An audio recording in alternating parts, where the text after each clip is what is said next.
সুপ্রিয় 2025 সালের এসএসসি পরীক্ষার্থীরা শুভেচ্ছা নিও। তো তোমাদের 10 তারিখ থেকে এসএসসি পরীক্ষা শুরু হবে। তো একটা অঙ্ক খাতা তোমরা কীভাবে ফ্রেশ রাখতে পারো দেখো, এই খাতাটা একটু অবশ্যই বুঝবা।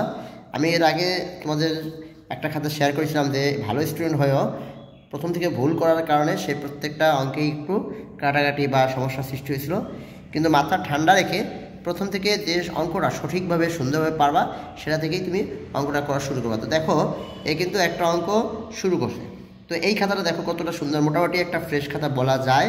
যে দেখো এখান থেকে তেমন কোনো কাটাকাটি নাই, সে চেষ্টা করেছে যে যতটুকু পারা যায় সম্ভব সে চেষ্টা করেছে মোটামুটি ভালোই, খারাপ না। আমি দেখে এই খাতাটা খুব ভালো লাগলো। তোমরা দেখো যে খাতাটা কিন্তু ফ্রেশ। তো তোমরা মাথা ঠান্ডা রেখে সুন্দরভাবে সুস্থভাবে এই অঙ্কগুলো করবা। তোমরা করো। দেখো অনেকেই এখানে কিন্তু অনেকে এই অঙ্কটা কিন্তু ভুল করে, অঙ্কগুলো খেয়াল করো যে এই অঙ্কগুলো কিন্তু ভুল করে। এই লাইনটা কিন্তু অনেকে কি লিখে না, সে সরাসরি মুখস্থ কিন্তু এইসব লাইন লিখে ফেলে। কিন্তু আসলে প্রত্যেকটা অঙ্ক এভাবে সুন্দরভাবে কি লিখতে হবে।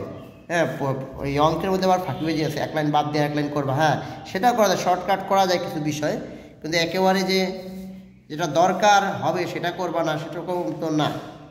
তো দেখো সে কিন্তু খুব ভালোই লেগেছে এবং খাতাটা কিন্তু সম্পূর্ণ ফ্রেশ রাখছে। একটু খেয়াল করো, প্রত্যেকটা অঙ্ক কিন্তু ফ্রেশ করার চেষ্টা করছে। তো তোমরা আশা করি যে এইভাবে চেষ্টা করো যে প্রত্যেকটা অঙ্ক ফ্রেশ এবং সুন্দরভাবে উপস্থাপন করার জন্য। স্যাররা দেখে অবশ্যই মনে একটা শান্তি পায় যে না একটা ভালো খাতা দেখতে পাচ্ছি। হ্যাঁ, আর খাতায় কাটাকাটি করলে আসলে জিনিসটা খুব খারাপ। ঠিক আছে, তো তোমাদের শিক্ষকদের থেকে যেভাবে শিখেছো সেভাবেই চেষ্টা করবে এভাবে খাতাটা ফ্রেশ রাখার জন্য। দেখো অঙ্কগুলো দেখো কত সুন্দরভাবে ফ্রেশ করছে, যেখানে তেমন একটা ভুল নাই এবং ভালোই করে। এই একটা চিত্র খেয়াল করো, এই চিত্রটা কিন্তু অনেকে ভুল করে। এই চিত্রটা কীভাবে ভুল করে আমি একটু দেখাচ্ছি যে কীভাবে ভুল করে। আরেকটা খাতা নিয়ে আসি, দেখো তোমরা একটু খেয়াল করো যে এই চিত্রটা একটু খেয়াল করো। দেখছো এই চিত্রের মধ্যে কি পার্থক্য আছে না? এই চিত্রটা কিন্তু হয় না, সত্য কথা এটা হয় না। এটা এমনভাবে আঁকতে হবে যেন এই স্পর্শকটা একেবারে পুরো কি এখানে লম্বভাবে হয়। আর এখানে কিন্তু সেভাবে চিত্রটা হয়নি। দেখো পরবর্তী চিত্র কিন্তু সেইভাবে করছে। অতএব এই চিত্রটা কিন্তু এভাবে হবে না। চিত্রটা কিন্তু এভাবে শুদ্ধভাবে করতে হবে। দেখো এই চিত্র এবং এই দেখো চিত্রগুলো হবে এইভাবে, আর সে করছে কীভাবে দেখছো? তাহলে হলো এই চিত্রটা কি হলো না। তাহলে চিত্রগুলো কিন্তু সুন্দরভাবে আঁকার চেষ্টা করবা তোমরা। এরপর দেখো যা বলছিলাম যে খাতাগুলো একদম ফ্রেশ করার চেষ্টা করবা। ঠিক আছে, যে সুন্দরভাবে তুমি লিখতে পারো এবং কি এই দোয়া করি যে তোমাদের এসএসসি পরীক্ষা ভালো হোক, তোমরা ভালোভাবে অঙ্ক পরীক্ষাগুলো দাও এবং যেন ভালোভাবে তুমি উত্তর করতে পারো।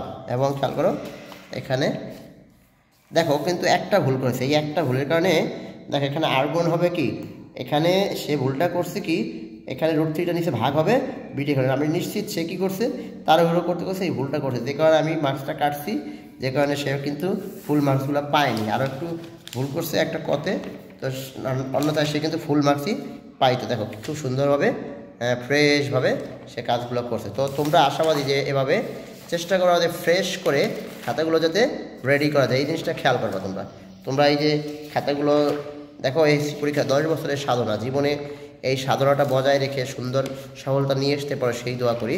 তোমাদের সবাইকে RM এডুকেশনের পক্ষ থেকে শুভেচ্ছা এবং দোয়া করি যে তোমাদের যেন কি ভালো ফলাফল করতে পারো সেটা। আমি আর নামটা দেখালাম নাকি, সবাইকে অসংখ্য ধন্যবাদ।